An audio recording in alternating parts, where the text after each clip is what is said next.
এই সমস্যাগুলো আমাদের পূরণ করার জন্য দাবি থাকবে। এখানে একটা কথা কিন্তু বলতে হয়, যেমন আমাদের পাবলিক বিশ্ববিদ্যালয়, সরকারি মেডিকেল কলেজ, এগুলো কোনো বিষয় জন্য আমাদের এখানে তিনবার প্রধানমন্ত্রী করেছিলাম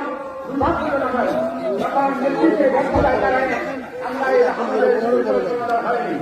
যারা আজকে আমার নতুন করে ওয়াদা দিচ্ছেন তারা পূরণ করবেন, তারা অতি করছিলেন পূরণ করেন নাই, বর্তমান তাদের উপর অভিযোগ করতে পারবেন। আমরা আমাদের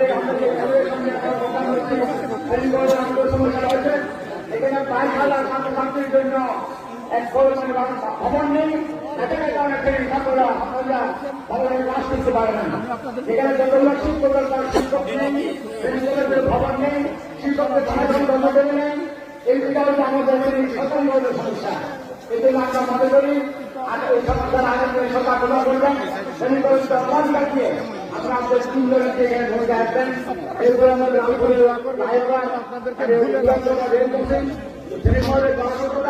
বিশেষ করে জবানবন্দিকে এখানে